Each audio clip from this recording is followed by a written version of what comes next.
بسم اللہ الرحمن الرحیم۔ السلام علیکم دوستو، میں ہوں حاجی حکیم محمد اشرف اور آپ دیکھ رہے ہیں آپ کا اپنا یوٹیوب چینل حکیم آن لائن ہیئر۔ زمانہ قدیم سے انسانی خیالات دوسروں کو کم رتبہ دینے اور کم تر سمجھنے کا عادی ہوا چلا آ رہا ہے۔ حضرت آدم علیہ السلام کے بعد آہستہ آہستہ کچھ لوگوں نے آسمانی احکامات پر اپنے جذبات اور خیالات کو مقام اور ترجیح دی، جو آہستہ آہستہ رواج پکڑتا گیا اور رائج ہو گیا۔ دوستو، انسانی جذبات یعنی نفسیات بھی مزاج کے تابع ہے۔ مزاج صفرا، سودا اور بلغم کو کہتے ہیں، یا یوں کہہ سکتے ہیں کہ بلغم سودا اور صفرا کی علامات کی انتہائی شکل نفسیات ہے۔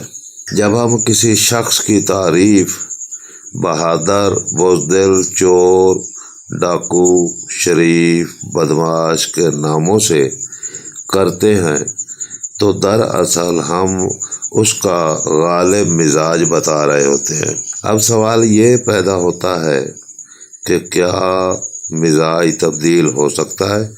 اگر ہو سکتا ہے تو کیسے؟ اس سوال کا آسان سا جواب یہ ہے کہ ہم معاشرے میں شریف بدمعاش لوگ دیکھتے رہتے ہیں، کچھ عرصہ بعد اپنی خصلت تبدیل کر کے بالکل الٹ ہو جاتا ہے، کرخت لہجہ حلم میں تبدیل ہو جاتا ہے اور حلیم طبع آدمی بدمعاش ہو جاتا ہے۔ دنیا حیران ہوتی ہے کہ یہ کیسے ہو گیا۔ ہوتا کیا ہے کہ کسی اللہ والے کی نظر اس کا مزاج تبدیل کر دیتی ہے، یا کوئی حادثہ مزاج پر اثر انداز ہو کر اسے تبدیل کر دیتا ہے، یا کوئی بات، کوئی واقعہ اس کی کائنات تبدیل کر کے رکھ دیتا ہے۔ اس کی مثال یہ دی جا سکتی ہے کہ ایک جنگجو بہادر شخص اچانک سانپ دیکھ لیتا ہے تو سانپ سانپ کہتا ہوا بھاگ نکلتا ہے۔ دیکھیں وہ کتنی دیر میں بہادر سے بزدل ہو گیا۔ طب یونانی بھی اسی طرح معالجے میں دعویٰ کرتی ہے کہ جس طرح ہم بٹن دبا کر بلب بجھا یا جلا لیتے ہیں، اسی طرح ہم مزاج کو بھی تبدیل کر لیتے ہیں، اور اسی مزاج کی تبدیلی کا نام علاج ہے۔ دوستو، ہماری کائنات میں دو موسم یا دو مزاج ہیں، ایک ٹھنڈا، دوسرا گرم۔ اس کے ساتھ ساتھ دو کیفیات بھی ہیں، ایک طری یعنی بارش اور دوسری خشکی یعنی ہوا۔ ایک کیفیت، ایک موسم مل کر مزاج بنتے ہیں۔ آپ نے یہ کبھی نہیں دیکھا ہوگا کہ سردی یا گرمی اکیلی ہو، بلکہ اس میں طری یا خشکی لازم ہوتی ہے۔ عزیز ساتھیوں، پچھلی قسطوں میں ہم نے سردی خشکی اور گرمی خشکی کی علامات اختلاج قلب اور خفقان قلب کے متعلق بتایا تھا۔ آج ہم عزم قلب کے متعلق بتائیں گے، تو بسم اللہ کرتے ہیں۔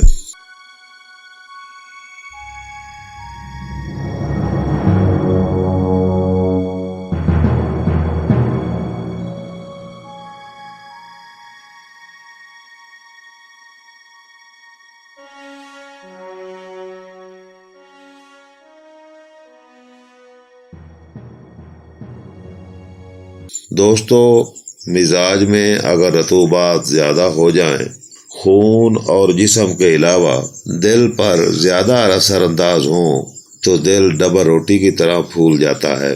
ظاہر بات ہے جب دل کی حرکات سست ہو جائیں گی تو دل ڈوبتا ہوا محسوس ہوگا یا بند ہوتا ہوا معلوم ہوگا۔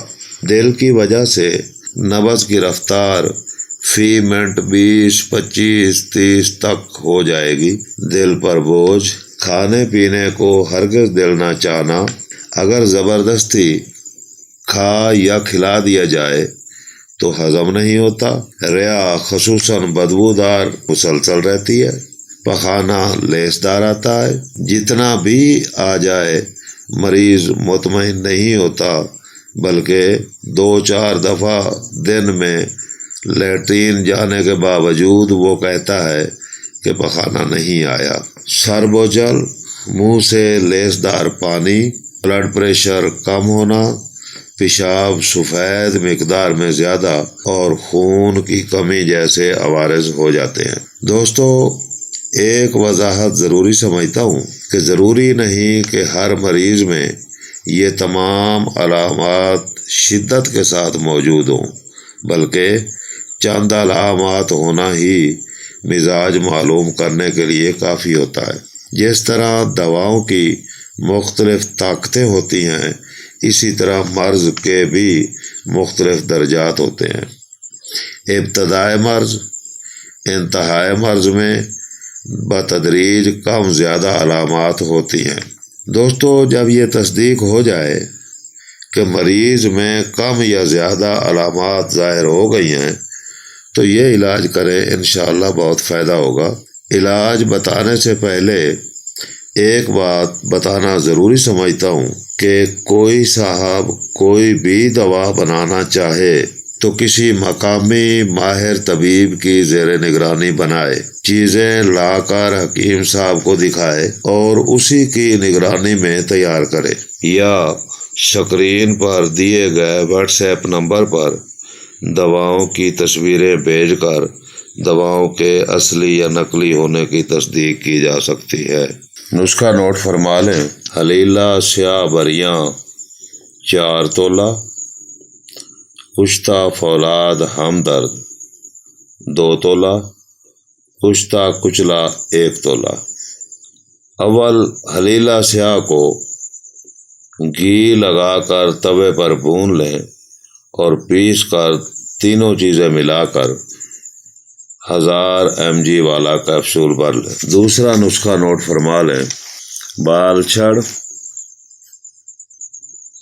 آملہ،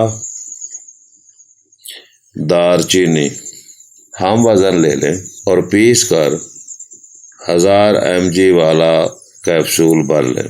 ایک کیپسول پہلے نسخے کا، ایک دوسرے نسخے کا ملا کر پانی سے صبح دوپہر شام 3 ٹائم کھانے کے آدھا گھنٹہ بعد کھا لیں۔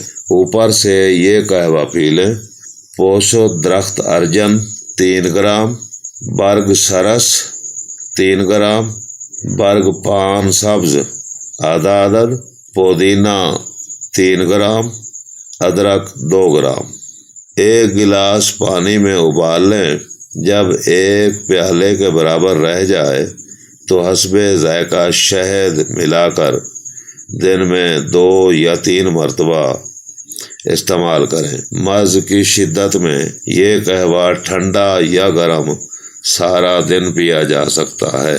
اس کے علاوہ نظریہ مفرد اعضاء ثلاثہ والے حضرات اس اعصابی تحریک کا عضلاتی اعصابی اور عضلاتی غدی تحریک سے علاج کریں۔